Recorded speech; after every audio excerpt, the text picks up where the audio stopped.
शुरुआत में इको देते हैं, बाद में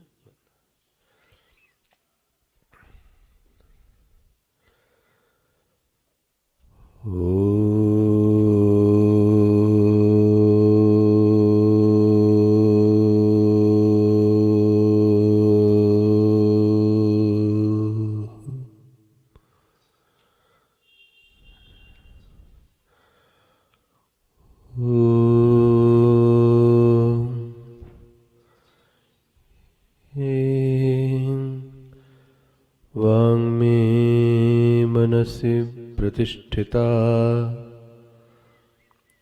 मनो में वाचि प्रतिष्ठितम् आविराविर्मयधि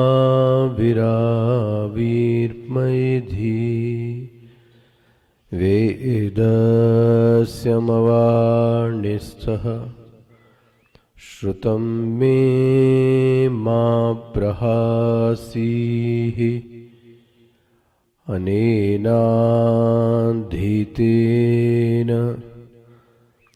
अहोरात्रान् सन्दधामि ऋतं वदिष्यामि सत्यं वदिष्यामि तन्मामवतु तन्वक्तारमवतु अवतु माम् अवतु वक्तारम् अवतु वक्तारम् ॐ शान्तिः शान्तिः शान्तिः।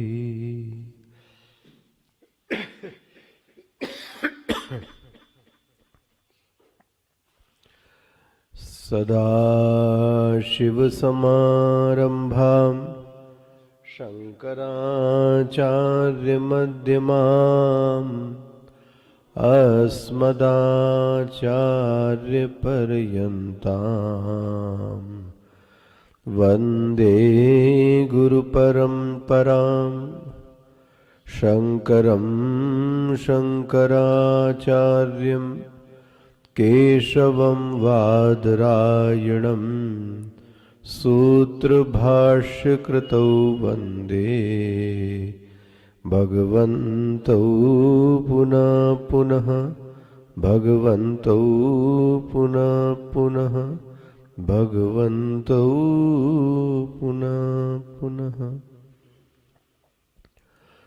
ओमाप्यायन्तु मम वङ्गानि वाक्प्राणचक्षुश्रोत्रमथो बलम् इन्द्रियाणि च सर्वं ब्रह्मोपनिषदं माहं ब्रह्म निराकुर्याम् मा ब्रह्म निराकरोत् अनिराकरणमस्त्वनिराकरणं मे अस्तु तदात्मनि निरतेय उपनिषत्सु धर्माः ते मयि सन्तु ते मयि सन्तु। ॐ शान्ति शान्ति शान्तिः।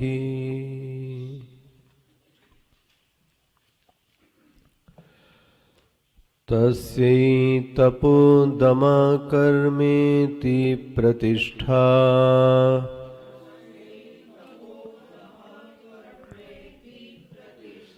तस्यै तपोदमकर्मेति प्रतिष्ठा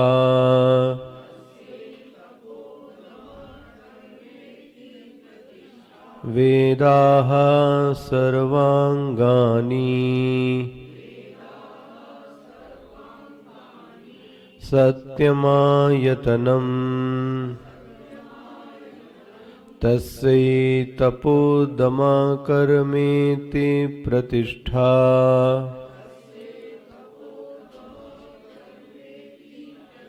वेदाः सर्वांगानि सत्यमायतनम् या इमां ब्राह्मीं उपनिषदम् मिल गया आपको भाष्य नीचे 114। आवाज खोलकर बोलिए जरा अपनी। या इमां ब्राह्मीं उपनिषदम् तवाग्रे ब्रूमेति तस्यै तस्या उक्ताया उपनिषदः प्राप्ति उपाय भूतानि तपवादीनि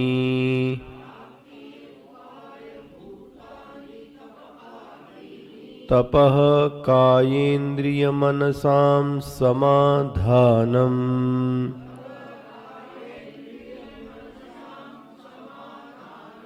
दम उपशमः कर्माग्निहोत्रादि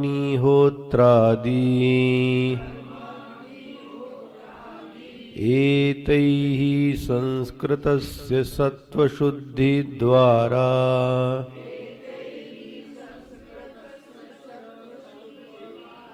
तत्तो ज्ञानोत्पत्ति दृष्टा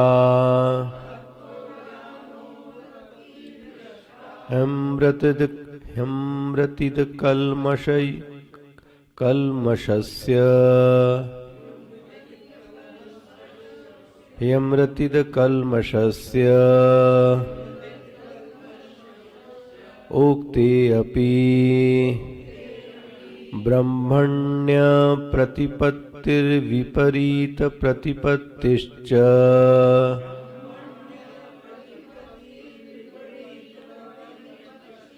ब्रह्मण्य प्रतिपत्ति विपरीत प्रतिपत्तिश्च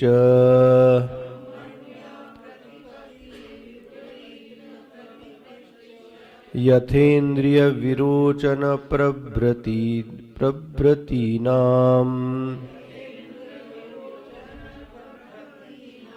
तस्माद् इहवातीतेषु वा बहुषु जन्मान्तरेषु तपवादिभिः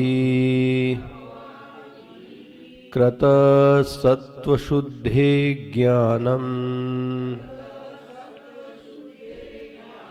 समुत्पद्यते यस्य देवे परा भक्ति यथा देवे तथा गुरु तस्यैते कथितायर्थाः प्रकाशन्ते महात्मनः इति मंत्रवर्णात् ज्ञानमुत्पद्यते पुंसाम् क्षयात् पापस्य कर्मणः इति स्मृतेः इति शब्द उपलक्षण प्रदर्शनार्थः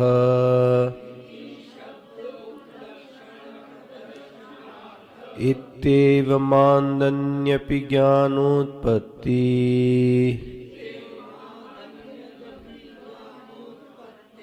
ज्ञानोत्पत्तेः उपकारिम् अमानित्वम् अदम्भित्वम् इत्यादि उपदर्शितं भवति।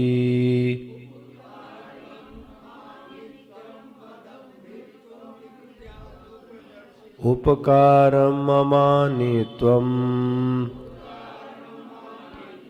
अदम्भित्वम् इत्यादि उपदर्शितं भवति। प्रतिष्ठापादौ पादस्य विवस्य तेषु पादाविवस्याः तेषु हि सत्सु प्रतितिष्ठति ब्रह्मविद्या प्रवर्तते।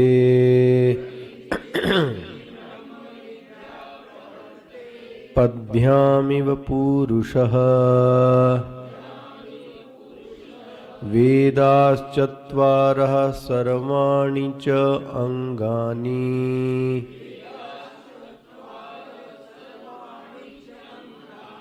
शिक्षादीनि षट्कर्म ज्ञान प्रकाशकत्वाद् वेदानां तद्रक्षणार्थत्वाद् अंगानां प्रतिष्ठात्वम् अथवा प्रतिष्ठा शब्दस्य पादरूपकल्पनार्थत्वाद् वेदास्त्वितराणि सर्वांगानि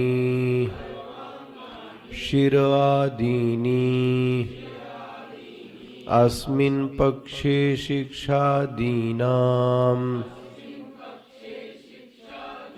वेदग्रहणेनैव ग्रहणं कृतं प्रत्येतव्यम् अंगैनि गृहीतेऽङ्गानि गृहीत्यान्येव भवन्ति तदायतनत्वाद् अंगानां सत्यमायतनम् यत्र तिष्ठति उपनिषदवायतनम् यत्र तिष्ठति उपनिषत् तदवायतनम् तद आयतनम् सत्यमिति अमायिता अकौटिल्यम् वाङ्मनः कायानाम् तेषु आश्रयति विद्या ये अमायिविनः साधवः नासुरप्रकृतिषु मायाविषु न येषु जिह्वामनृतम् न माया च इति श्रुतेः तस्मात् सत्यमायतनम् इति कल्प्यते तपवादिष्वेव प्रतिष्ठात्वेन प्राप्तस्य सत्यस्य पुनः आयतनत्वेन ग्रहणं साधनातिशयत्वज्ञापनार्थम् ग्रहणं साधनातिशयत्वज्ञापनार्थम् अश्वमेधसहस्रं च सत्यं च तुलया धृतम् अश्वमेधसहस्राच्च सत्यमेकं विशिष्यते इति स्मृतेः।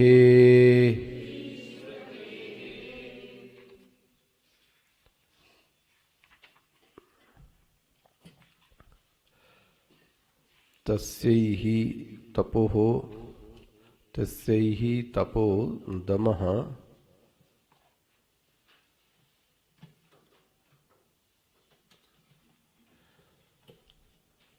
तस्यै तपोः दमः कर्मेति प्रतिष्ठा वेदाः सर्वांगानि इति सत्यमायतनम्।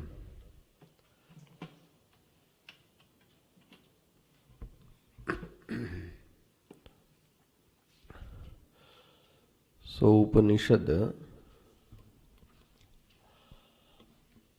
8वां मंत्र यहां से केनोपनिषद का प्रारंभ करती है। यह उपनिषद का एक तरीके से आखिरी मंत्र है, जहां उपनिषद संहार करती है, अपने को समाप्त करती है, अपनी ब्रह्म विद्या को समाप्त करती है। तो ये उपनिषद का 8वां मंत्र है। यह 8वां मंत्र क्यों आया है, प्रश्न ये है। तो यह 8वां मंत्र उपनिषद में जो ब्रह्म विद्या आई है, उस ब्रह्म विद्या की योग्यता को बढ़ाने के लिए आया है ना। इस मंत्र का आना क्यों हुआ, ये याद रखिएगा। क्यों हुआ?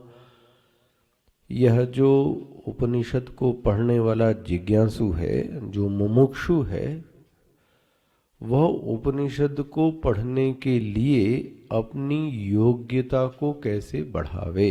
देखो, यह आचार्य की करुणा है कि गुरु की करुणा है कि वह उस शिष्य को फिर से कहते हैं, वह चित्त ब्रह्म विद्या को संभाल नहीं पाती है जिस चित्त में ब्रह्म विद्या के लायक योग्यता प्राप्त नहीं होती। इसलिए हे साधक, तुम अपने जीवन की ओर जरा एक बार निगाह डालो, अपनी दृष्टि की ओर निगाह डालो, अपनी जीवन शैली की ओर निगाह डालो, अपने व्यवहार की ओर निगाह डालो। देखो जी, तो गुरु की कितनी करुणा है कि उपनिषद के समाप्त होते हुए भी वह शिष्य से यह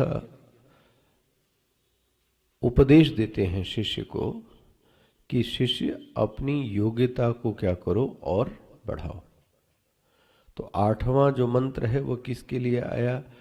उपनिषद पढ़ने वाले विद्यार्थी जो ब्रह्म विद्या को संभालने में समर्थ नहीं होता है, यह ब्रह्म विद्या का फल उसके चित्त में प्रकट नहीं होता है। उसका कारण है उसके चित्त में योग्यताओं का अभाव होना।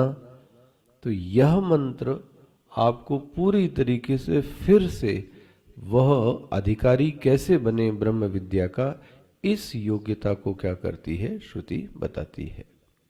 क्या कहती है श्रुति?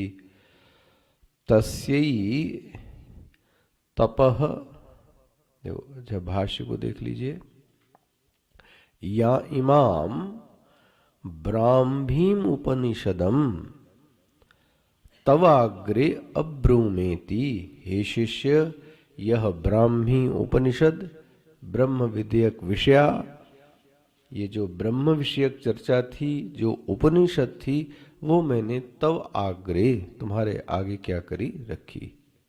हे शिष्य, तस्यैहि, देखो यही उपनिषद का पहला शब्द यही है, तस्यै, तस्याः उक्तायाः उपनिषदः। वाह! तस्यै का अर्थ क्या करेंगे? जो यह उपनिषद बोली गई। तस्यै का अर्थ क्या करेंगे? तस्याः उक्तायाः उपनिषदः। यह जो तुम्हारे लिए मैंने कृपा करके उपनिषद बोली, उसकी प्राप्ति ही उपायः उपाय भूतानि, उसकी प्राप्ति के लिए मैं कुछ उपायों को बता रहा हूं। उपायों को बता रहा हूं मतलब उपाय का अर्थ क्या करेंगे, उसकी योग्यता को कैसे बढ़ाया जाए, उस ब्रह्म विद्या की प्राप्ति के उपायों को मैं तुमको क्या कर रहा हूं, बता रहा हूं।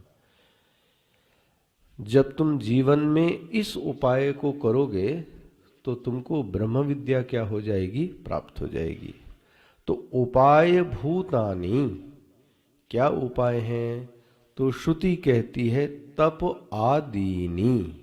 तप आदि जो मैंने बताया है वह क्या है, वह इसका उपाय है। अच्छा, क्या क्या बताया है, 3 चीजें बताई हैं, मिल गया। एक तो बताया है, देखो मंत्र को देखिए, तस्यै तपोः दमः कर्मेति प्रतिष्ठा। सावधानी से सुनिएगा। तप, दम और कर्म उपनिषद की प्राप्ति के लिए प्रतिष्ठा है, ठीक है। अच्छा, फिर अंगानी, इस उपनिषद के वेदाः सर्वांगानी, जो वेद हैं वो क्या हैं, उसके अंग हैं। सत्यमायतनम, सत्य क्या है, इसका आयतन है। तो कितनी चीजें बता दी गई, 3 चीजें।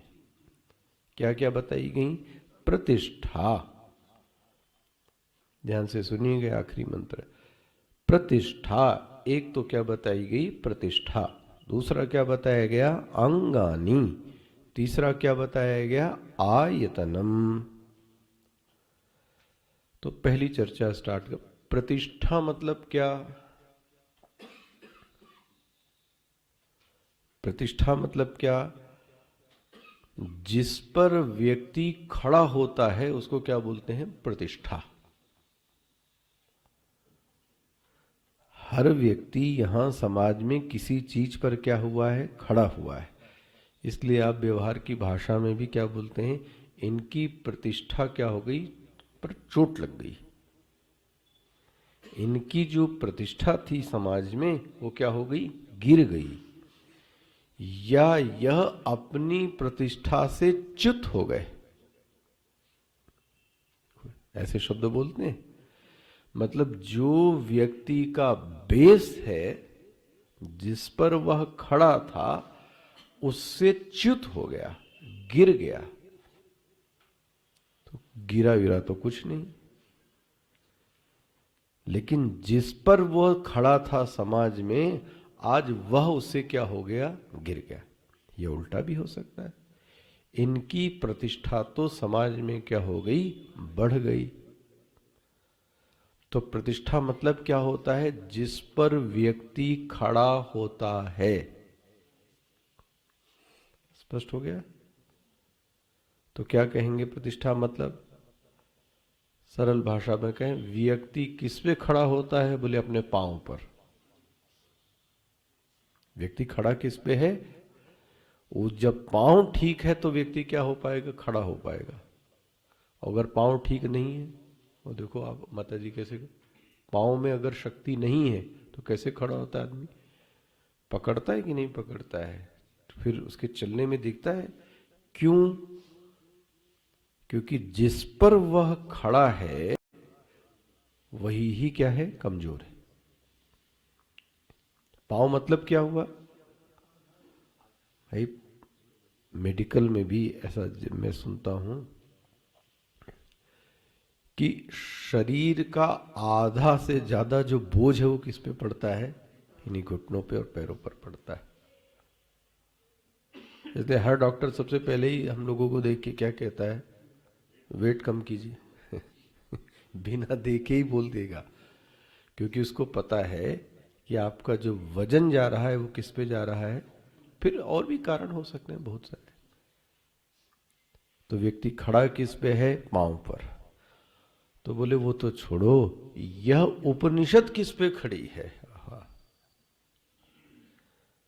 यह ब्रह्म विद्या उसी मुमुक्षु में खड़ी होगी जिसके पांव मजबूत हैं। बोले उसके पांव क्या हैं? बोलते हैं तप आदि।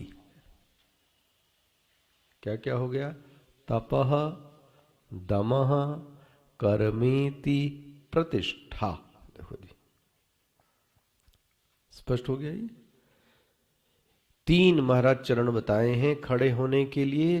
साधक में यह 3 चीजें बहुत अच्छे से होनी चाहिए, तब ब्रह्म विद्या का क्या खड़ा हो गया? पैर खड़ा हो गया। क्या क्या है? तपः, दमः, कर्मेति, प्रतिष्ठा। अब देखो, ये जो पांव की बातें कही जाती हैं, इसी रूपक को पुराणों ने ले लिया। अब जब पुराण बताता है तो आपको पैर बना के दिखाता है, इसने ऐसा किया, इसने ऐसा किया, ये टांग टूट गई। यही रूपक को पुराणों ने क्या किया है? ले लिया है। कौन सा शब्द? प्रतिष्ठा। तो तपस्या को दिखाएगा, तो दम को दिखाएगा, तो कर्म को दिखाएगा। वो हमको जल्दी से समझ में आ जाता है, लेकिन उसका जो सूत्र है वो कहाँ पर है? वो यही है। स्पष्ट हो गई इतनी सी बातें। उपनिषद के खड़े होने के जो पांव हैं, जिस चित्त में उपनिषद प्रतिष्ठित होती है, हाँ, वो तप है। तो जीवन में तप होवे, पहली चीज। देखो, ये साधक के लिए है और अपने में टिक मारनी चाहिए। ये सब जीवन में तप होनी चाहिए, जीवन में दम होना चाहिए, और जीवन में कर्म ठीक से होने चाहिए। जिसके यह तीनों ठीक हैं, उसके चित्त में ब्रह्म विद्या आ सकती है। अच्छा भाई, बोले महाराज आप तो ये बताओ तप मतलब क्या? अब देखो, एक बात सावधानी से सुननी चाहिए। तप जो शब्द है वो बहुत व्यापक शब्द है। जो तप शब्द है बहुत व्यापक शब्द है, इसलिए लकीर के फकीर नहीं बनिए। यहां जब उपनिषद में तप कहा जाता है तो ब्रह्म विद्या के जो अनुरूप तप है उसकी बात कही गई है। क्या कहा गया? जो ब्रह्म विद्या के अनुरूप तप है वह बात लेनी चाहिए, वरना तो अगर कुछ अन्यत्र अर्थ ले लिया, जैसे कि अच्छा मैं कहूं तप शब्द पे कि जो पैर शब्द है, पैर, तो पैर शब्द की परिभाषा क्या करेंगे?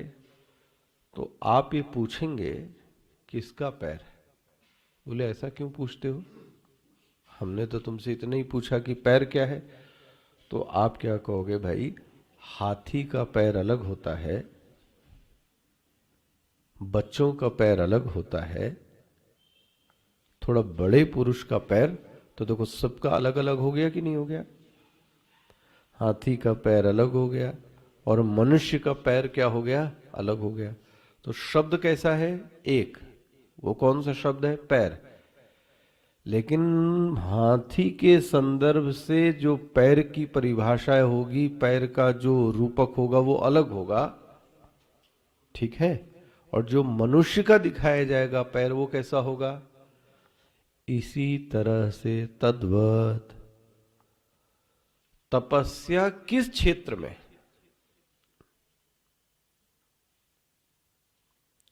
तपस्या का क्षेत्र क्या है, तपस्या का उद्देश्य क्या है, ये साधक को खूब सोचना चाहिए, वेदांत के साधक को भी। हमको तो तपस्या ब्रह्म विद्या के लिए करनी है, हमारा कोई और सिद्धि प्राप्त करने का उद्देश्य नहीं है।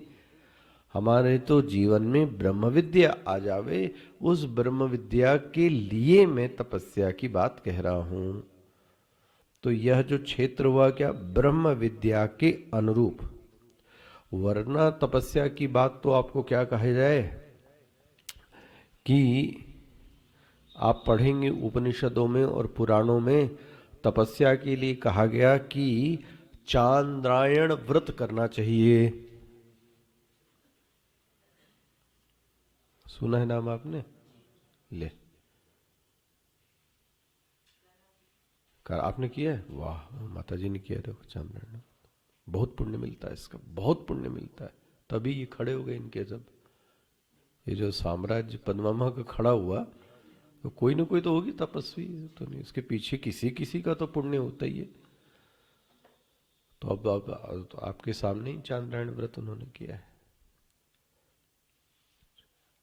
चांद्रायण व्रत क्या है? अच्छा, जैसे इन लोगों को समझाना हो, मतलब तपस्वियों में भी बहुत बड़ा तप माना गया। और आखिरी में जब हम लोग पूजनांतरम चांद्रायण शताधिकम, क्या मंत्र पढ़ते हैं भाई? अब वो पूरा पढ़ना पड़ेगा।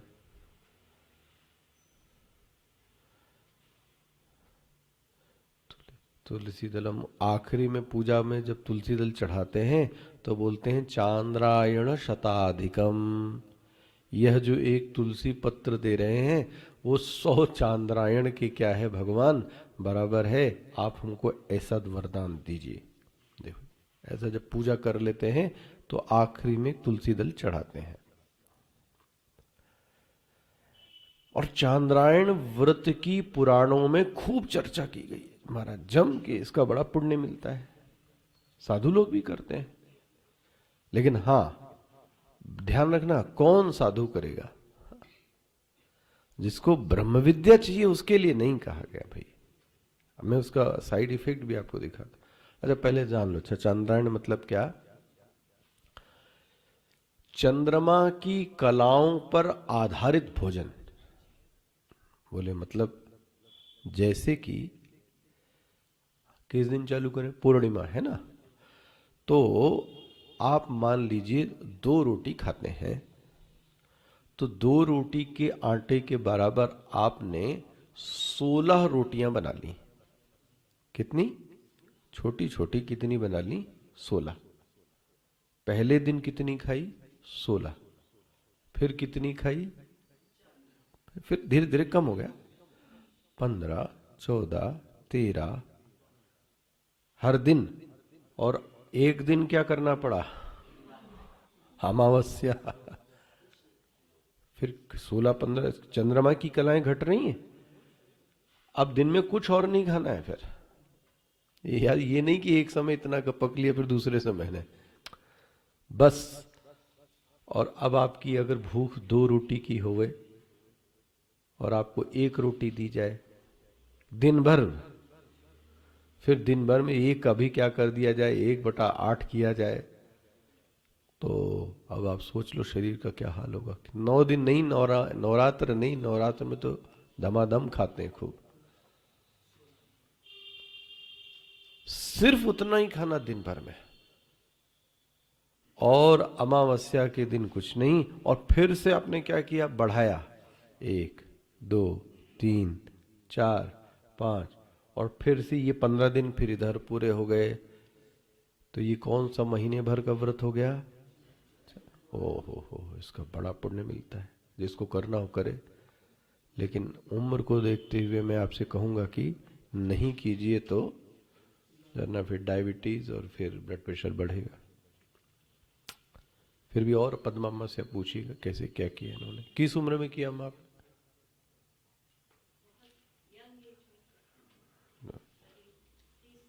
तीस साल में तो संभव है। ठीक, तो बहुत बड़ा उपव्रत कहा गया है, ध्यान रखना आप इसको, हल्के में मत अपना। पुराणों में और इसमें चांद्रायण तो हम भी सुनते थे, चांद्रायण क्या है, चांद्रायण क्या है भाई। लेकिन इस तप को ब्रह्म विद्या के अनुरूप नहीं कहा गया। खुद ही आप नहीं कहोगी इस समय।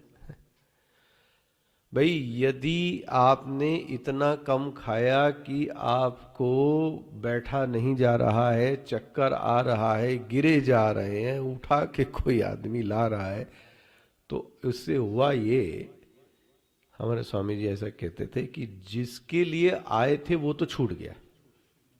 किसके लिए आए थे? क्लास के लिए, सत्संग के लिए, वो तो छूट गया। यही चीज जप में भी होती है और पूजा में भी होता है, मैंने देखा। नहीं खाया तो कुछ भी नहीं खाया तो उसका परिणाम यह हुआ कि पूजा करते समय में भी, हाँ, वृत्ति ये रहती है कि जल्दी से पूजा समाप्त होवे और मैं ले, तो ये गलत हो गया। या इतना खा लिया कि बैठा नहीं, ये दोनों गलत है। देखो दोनों ही, क्योंकि पूजा का उद्देश्य क्या था? अच्छा, ईश्वर से बातचीत होना। तो बातचीत तो छोड़ो, अब अपने मन से ही क्या होती है, जल्दी जल्दी निपटाओ भाई, वो सब ठंडा हो रहा है, भूख लग रही, ये तो गया। तो देखो आप च्युत हो गए कि नहीं हो गए? जिस लिए साधना कर रहे थे, उस साधना का फल तो मिला नहीं। या भाई अभी जैसे हम लोगों का उद्देश्य क्या है? प्रातः काल वेदांत का श्रवण करना। तो हमारी जो क्रियाकलाप होनी चाहिए वो ऐसी होनी चाहिए कि मैं प्रातः काल के सत्संग को क्या कर सकूं? श्रवण कर सकूं। जितनी सुविधा उसके लिए चाहिए वह सब सुविधा लेनी चाहिए। स्पष्ट हो गया? तो खैर मैं तो ये कह रहा हूं, ये चांद्रायण व्रत की बात उपनिषदों में कही गई, और सुन लीजिए। अच्छा, इसी बहाने साधुओं में दूसरा तप बहुत बड़ा कहा जाता है, पंचाग्नि तप। पंचाग्नि तप, पंचाग्नि तप मतलब यह है महाराज कि जेठ की दोपहरिया में अपने नंगे बदन के चारों ओर 5 ओर महाराज अग्नि लगा दी है। आहा, 5 ओर अग्रे वन्नी पृष्ठे भानु। वाह! अब गर्मी होवे, हाँ, और उसमें आग जली हो, और आग भी कितनी जगह? 5 जगह से, तो क्या स्थिति होगी? साधु लोग करते हैं तपस्या, साधु लोग ये तपस्या करते हैं, ध्यान रखें। लेकिन इतना अग्नि आपने तपाया कि अब आपका शरीर दूसरे दिन काम का नहीं रहा, तो क्या फायदा मिला? जिसके लिए तपस्या कर रहे थे वो तो छूट गई अब 10-15 दिन, अब तो आप हॉस्पिटल में चले गए, तो फायदा क्या हुआ? अच्छा, करते जरूर है, ये याद रखना। हमको तो स्वामी जी ने प्रवचन में ये भी सुनाया था, अच्छे साधु की बात बता। हमारे ही गुरुदेव के जो समकक्ष थे, मुंगेर वाले स्वामी सत्यानंद, शिवानंद जी थे, उसे सत्यानंद जी ने शिष्य थे। शिवानंद जी के 2 शिष्य हुए, एक गुरुदेव हुए और एक सत्यानंद। सत्यानंद जी का आश्रम कहां पे है? मुंगेर में, रिखिया। वहां पे भी एक स्वरूपानंद जी है, उन्होंने हमारे स्वामी जी को सुनाया था।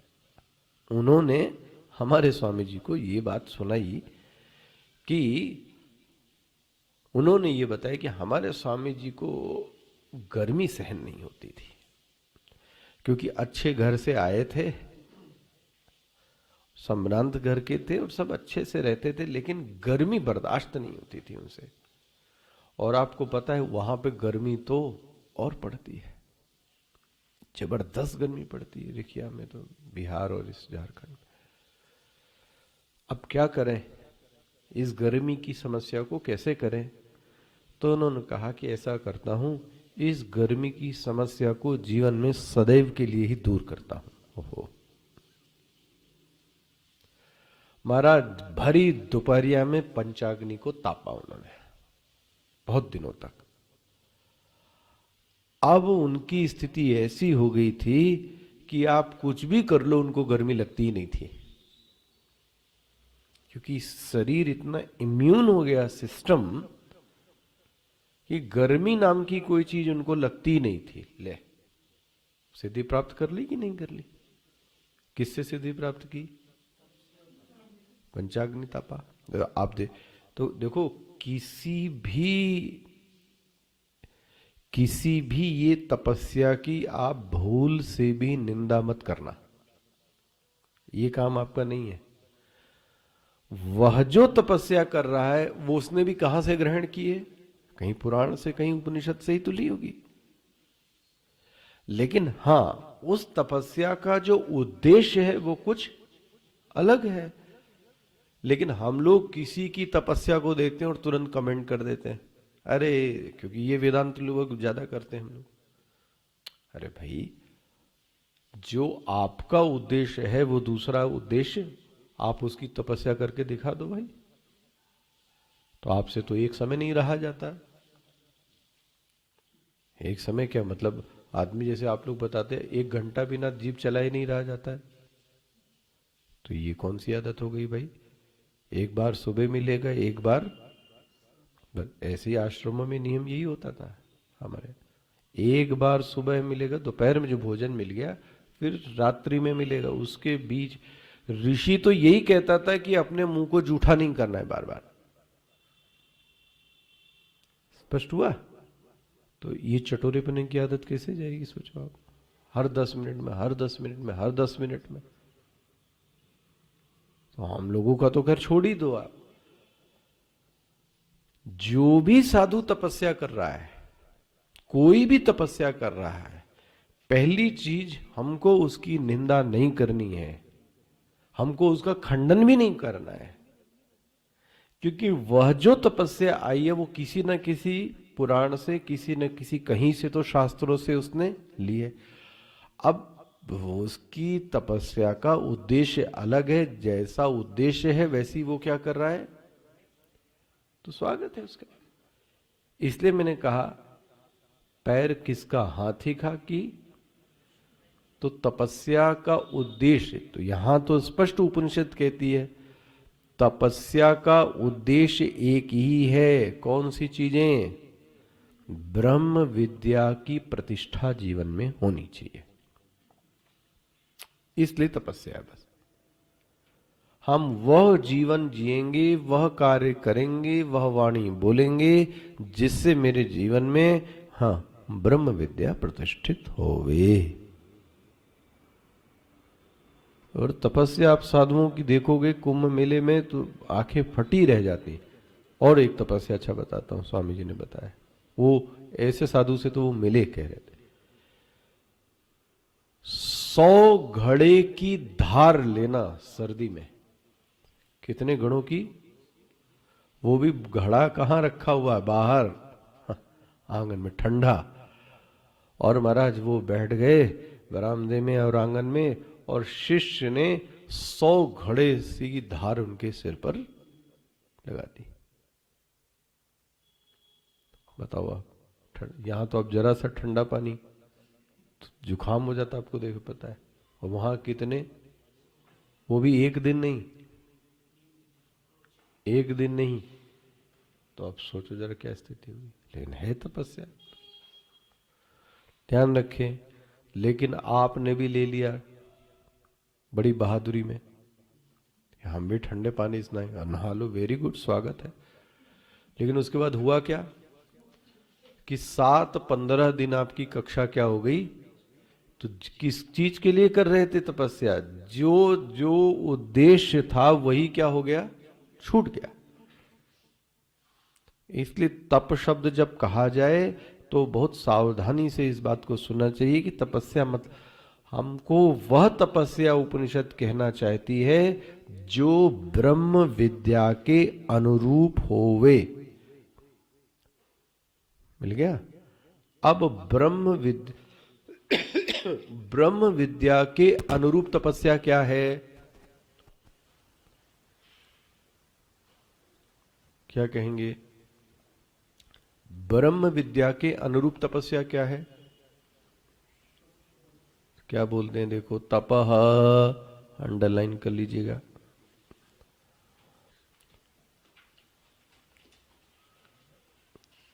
मिला?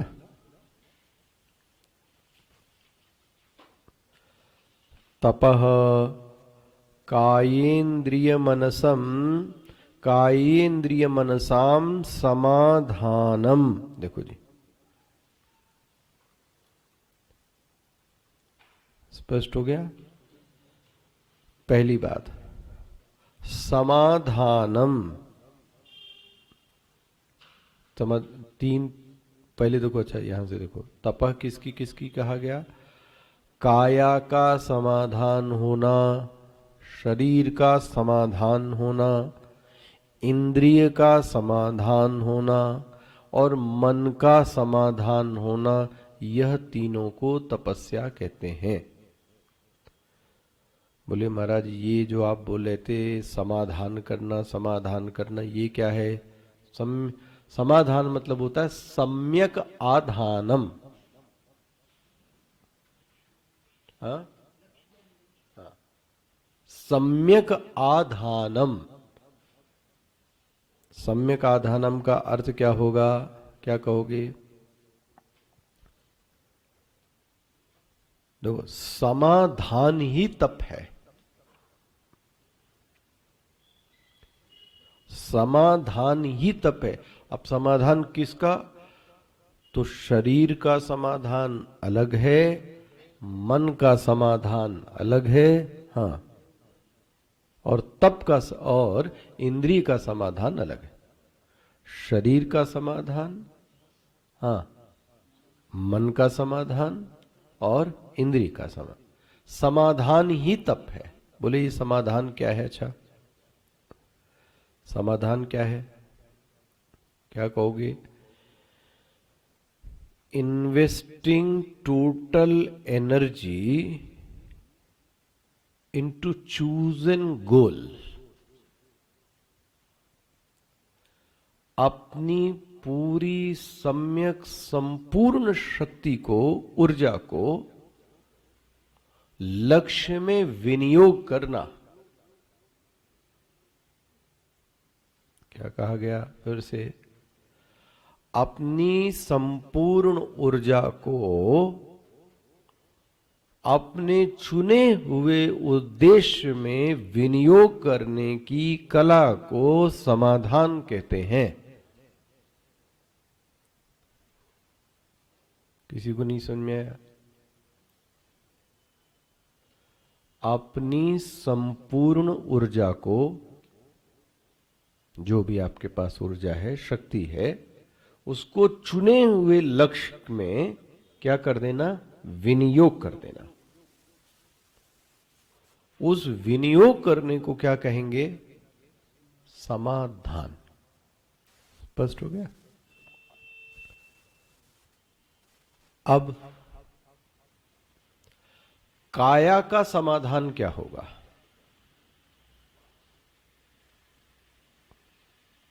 भाई सबसे पहला क्या आया है? तपह काय इंद्रिय मनसाम। देखो जी,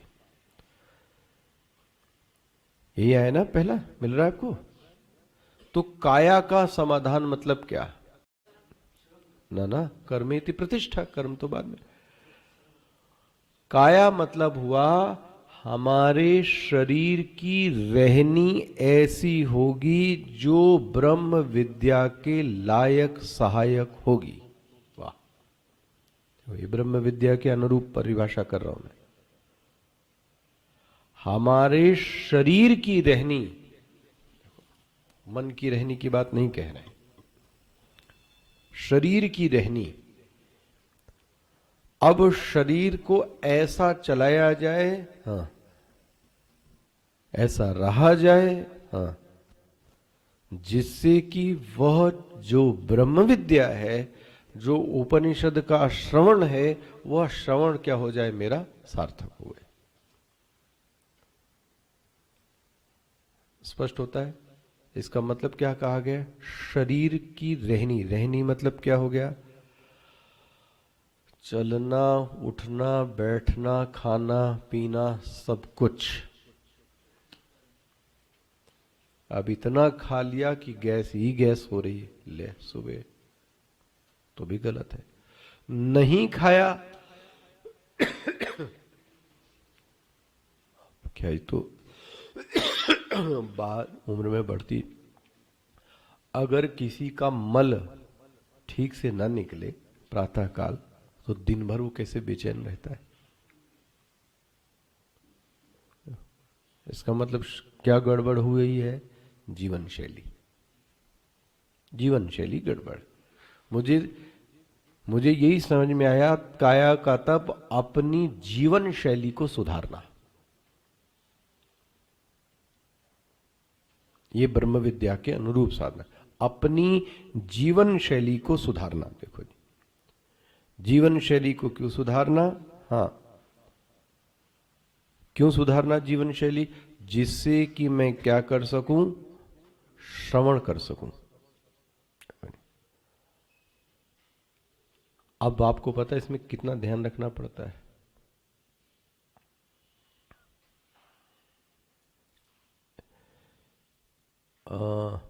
श्लोक, ये गीता में श्लोक क्या आता है? हाँ, तो ये ध्यान के लिए श्लोक आया, खोज लो तो अच्छा है। युक्ताहार विहारस्य युक्त चेष्टस्य कर्मसु युक्त स्वप्नावबोधस्य। मिल गया? छठा अध्याय का श्लोक है ये, देखो ये आपके लिए है श्लोक ये।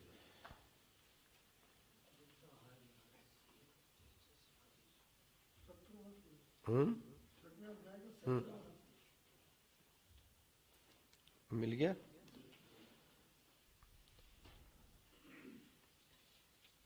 नंबर क्या है? 17। देखो आप, ये क्यों कर रहा है? युक्त आहार और युक्त विहार।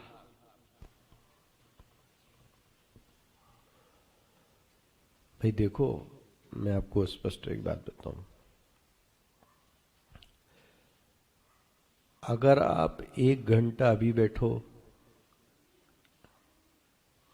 2 घंटे पूजा में बैठो, फिर 2 घंटे रात में आप साधना में कुछ और बैठो, 1-2 घंटा, 1 घंटा कहीं और पढ़ने के लिए बैठ गए, तो अब जब साधक ऐसा पलथी मार के बैठता है, तो उसके इन सब चीजों पर तो क्या पड़ रहा है? जोर पड़ रहा है कि नहीं पड़ रहा है? तो अब उसका समाधान क्या करेगा? उसका उपाय क्या करेगा? हाँ हाँ, विहार, वेरी गुड। इसलिए वहां पर विहार, ये मत बोल देना आहार मतलब ग्रहण ये हर जगह वही ग्रहण नहीं होता। विहार शब्द का अर्थ भाष्यकार ने जो किया है वह पाद चलनम किया है। चलनम, पादक क्रमम। ध्यान करने वाले साधक को थोड़ी देर पैदल अवश्य चलना चाहिए, जिनके बैठने का काम होता है। अगर आप वो नहीं चलेंगे तो आपका ये जो सेंसेशन है ना, और ये जो ब्लड की सप्लाई है, वो रुक जाएगी। अब जो लोग अति कर देते हैं, फिर देखो आप समस्या तो आएगी। अब ये भगवान ने तो स्पष्ट लिख के दिया है आपको मैनुअल में, युक्ताहार विहार से, देखो कर्मसु युक्त चेष्टस्य कर्मसु युक्त स्वप्ना। अब रात भर सपना ही देख रहा है। आहा,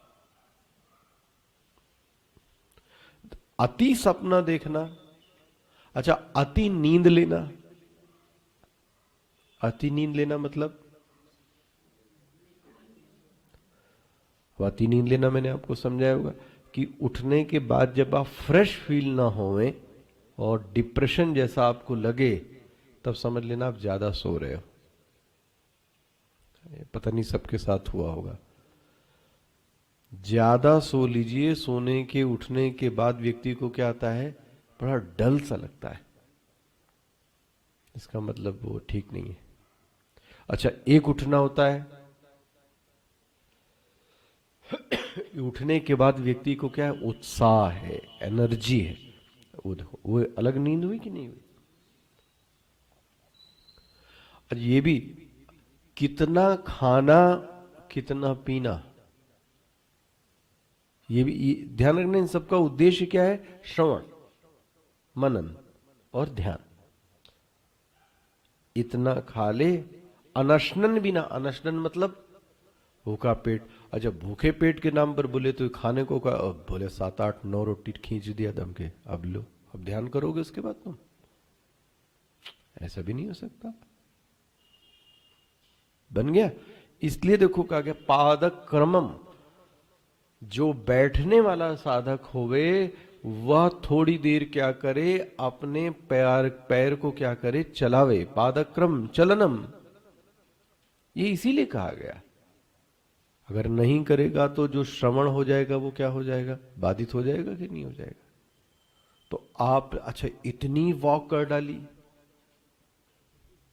कि अब आप बैठे ही नहीं जा रहा है दूसरे दिन, वो भी गड़बड़ है। और इतना भी नहीं शरीर में संचलन किया तो अब क्या कहे इसके लिए। स्वामी जी ने उनका कोट किया था कि देवराहा बाबा बोलते थे, काया वही जो साधे, बोले वही साधु। काया को जो साधे वह साधु। लेकिन काया को साधे मतलब क्या? सबका उद्देश्य अलग अलग है। सबका उद्देश्य अलग अलग है, ध्यान रखना। इसका कोई दुरुपयोग मत बोल देना। काया को साधने का अर्थ है, देखो जो आर्मी में है उसको अपने शरीर को कैसे संभालना पड़ेगा। वह जो मेहनत है वो आपसे नहीं अपेक्षित है। आप उनका देखा देखी करोगे तो फिर मुश्किल में आ जाओगे। तो आर्मी वाले के लिए शरीर का काया कैसी होनी चाहिए? दूसरी। अच्छा यही चीज आपको दिखाता हूं। स्वामी जी तो इस पे बहुत बोलते थे कई प्रवचनों में। उद्योग के लिए जो पहले साहूकार और ये होते थे, इनकी भी बहुत बड़ी तपस्या होती थी। अब एक ही गद्दे पर, एक ही स्थान पर, एक ही दिशा की ओर मुंह करके बैठना। आप जरा करके एक दिन बैठ के देखिएगा, आपको दिन में तारे दिख जाएंगे। सोच के देखो व्यवसाय वाले।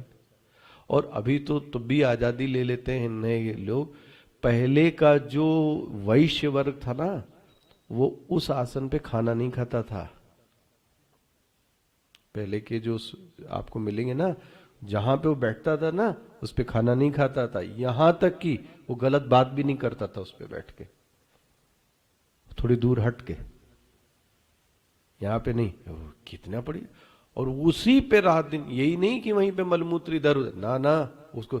अच्छा आप देखो, स्वामी जी ने एक चीज बताया। बोले पहले हम ये समझते थे क्या मौज में बैठा है ये आदमी गद्दे पे बैठ। फिर बोले एक बात समझ में आई कि 3 ओर से तो जब दुकान होगी तो 3 ओर से तो दीवार होनी चाहिए, नहीं होनी चाहिए। तो क्रॉस वेंटिलेशन कहां से होगा? पीछे तो इधर तो दूसरे की, इधर तो फिर दूसरे की, तो क्रॉस वेंटिलेशन कहां हो रहा है? लेकिन वो व्यापारी वहीं पर बड़े प्यार से, बड़े श्रद्धा भाव से ग्राहक के लिए क्या हुआ है? बैठा। ये क्या है उसकी? नहीं है तपस्या, वो तो देखने की दृष्टि है ना। उसकी भी कितनी बड़ी तपस्या है उस वैश्य की। सबकी तपस्या अलग अलग है, आपसे बताएं। लेकिन वही है, आपके तपस्या का उद्देश्य क्या है? देखो, तो अपनी, देखो ये इस पे आ जाना, अपनी काया को क्या करना? संभालना। देखो स्पष्ट हो गया। काया को संभालना मतलब क्या हो गया? जिस उद्देश्य के लिए आप ये कर रहे हैं, तो शरीर को वैसे ही रखना। किस लिए रखना? कि कल आप श्रवण कर सके, कल आप श्रवण कर सकें। अगर ये तैयारी नहीं है तो आपका ब्रह्म विद्या के अनुरूप तपस्या नहीं। अच्छा, वाक्य भाष्य में भी भगवान भाष्यकार ने तपस्या शब्द के लिए बताया। ये देखिएगा, ये पेज नंबर 119।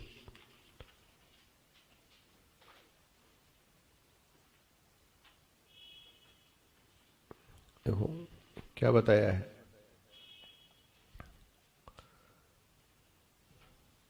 अब और कथावाचकों की तो क्या तपस्या बताऊं आपको। हम लोग भोग तो भोगी हैं। आप तो बहुत चाय पी के आए होंगे, लगभग सभी चाय पी के आए, लगभग जो पीने वाले होंगे चाय कॉफी। अगर अभी हम लोग पी लें चाय इसके 1 घंटे आधे घंटे पहले, तो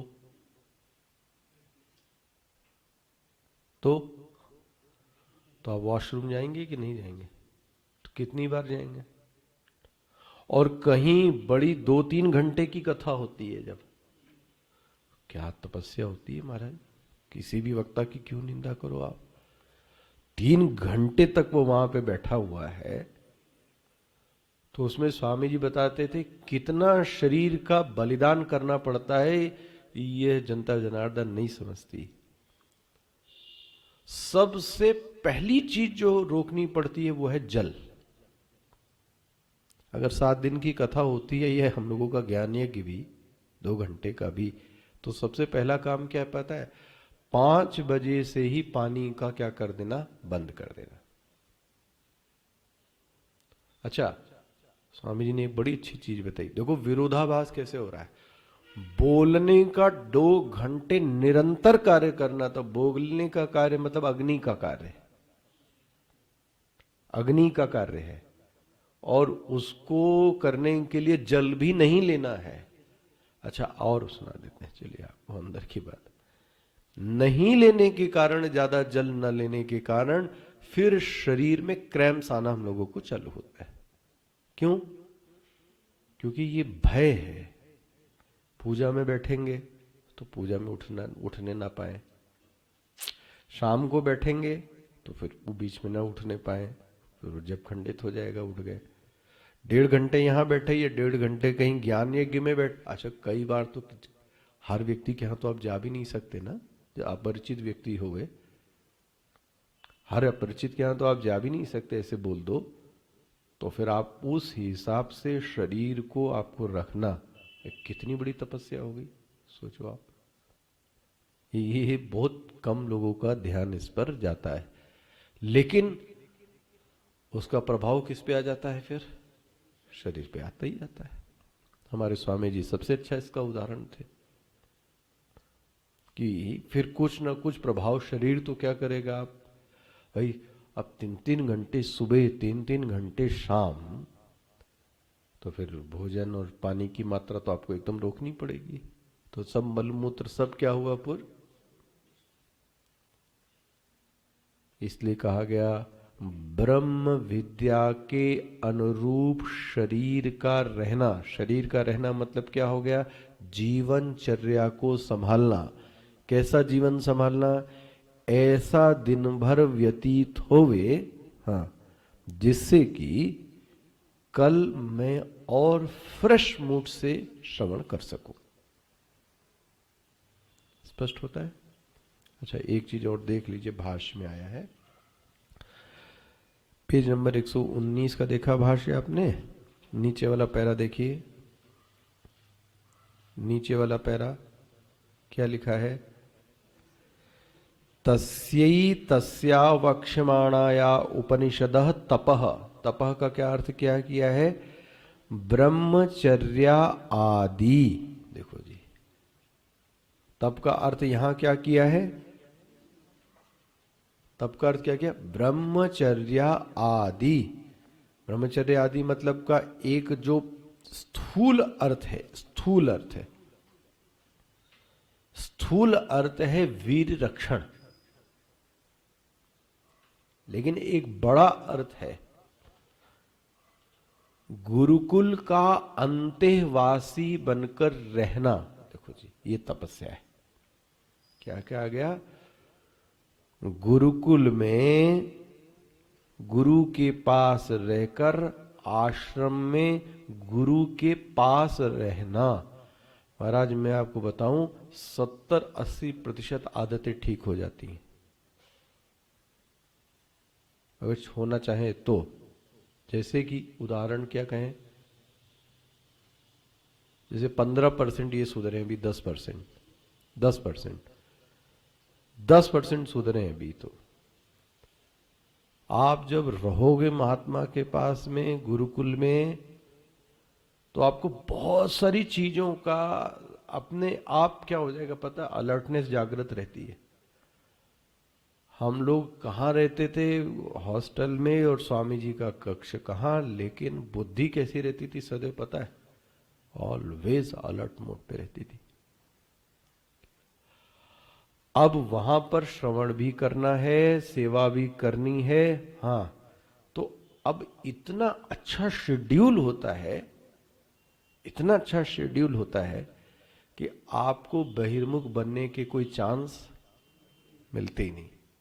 ये तो आपका भी अनुभव होगा जब जो लोग गए होंगे।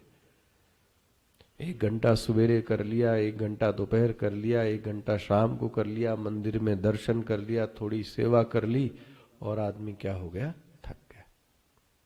ये बोला गया है गुरुकुल में अंतेवासी बनना। अंतेवासी बनना मतलब वहां रहकर गुरु के सानिध्य में। हाँ, फिर तो रहने का मजा ही फिर आपसे क्या बताऊं अलग है गुरुकुलवास में। अब वहां आपकी सब शक्तियां क्या हो गई पता है, एकत्र हो गई, और आपने उस सारी शक्तियों को कहां लगा दिया, अपने लक्ष्य के अनुरूप। तो आदमी की दिनचर्या भी ऐसी बन गई। वो दिनचर्या तो आप यहां पे भी बना लो कि भाई प्रातः काल ये हो गया, श्रवण हो गया, मंदिर दर्शन हो गया, पूजा हो गई, फिर आहार हो गया, फिर सो गए, फिर अपना जो एक्सरसाइज कर लो, फिर से तपस्या कर लो, पूजा पाठ करो, फिर कुछ पढ़ लो, रात में पढ़ पुढ़ा के सो जाओ। लेकिन कोई चाहे तो ना, कोई चाहे तब ना, लेकिन हर आदमी को तो फिर मन का स्वतंत्र। तो फिर से विषय पे आना, तपस्या में जो निहित तत्व है वह क्या है पता है, सहना। बस एक चीज है, सहना। इसीलिए तप आधार सब सृष्टि भवानी मानस में आधा कहा गया। यह सृष्टि ही टिकी कब है, तपस्या के कारण। किसी न किसी ने कुछ चीजें सही हैं तो वह चीजें टिकी हैं। आज भी परिवार किस पे टिका है पता है, कोई ना कोई व्यक्ति क्या कर रहा है, तपस्या। संस्था भी टिकी है किसके कारण, कोई ना कोई सह रहा है, अपना बलिदान करे जा रहा है, तब संस्था भी क्या हो रही है, टिक रही है। परिवार भी ऐसे ही है। और सभी लोग अपने कंफर्ट जोन में आ जाए, सभी के सभी, तो परिवार कैसे चलेगा। स्पष्ट हो गया। अच्छा, तो फिर से अब कंक्लूड करता हूं। ब्रह्म विद्या चित्त में उतरे, उस ब्रह्म विद्या के आगमन के लिए आचार्य शिष्य की योग्यता को बढ़ाने की बात कह रहे हैं। क्या बढ़ाएं योग्य, गुरु से पूछता है। तो गुरु बोलते हैं 3 चीजों की तपस्या करो। तपह मिल गया, किसका तपस्या, कायः, हाँ, मनसः, इंद्रिय। इन 3 चीजों की तपस्या करो, शरीर की, मन की और इंद्रियों की। इसको मैंने क्या बोला, समाधान। शब्द क्या आया है, समाधान। अपनी पूरी शक्ति को अपने चुने हुए लक्ष्य में, हाँ, विनियोग करना। शरीर का तप क्या हुआ, शरीर का तप मतलब आपकी जीवन शैली, रहना, खाना, उठना, बैठना ऐसा होवे जो कि ब्रह्म विद्या के श्रवण, ब्रह्म विद्या के मनन और ब्रह्म विद्या के ध्यान के लिए क्या हो गए, वो सहायक हो। इसको क्या बोलेंगे? कौन सा तप? शरीर का तप। अब किसका तप रह गया? मन का और इंद्रियों का। कल देखेंगे। कल मतलब सोमवार को। कौन सा अध्याय? दूसरा। ओम श्री परमात्मने नमः। अथ द्वितीयोऽध्यायः। संजय उवाच तम तथा कृपया विष्णुम् अश्रुपूर्णाकुले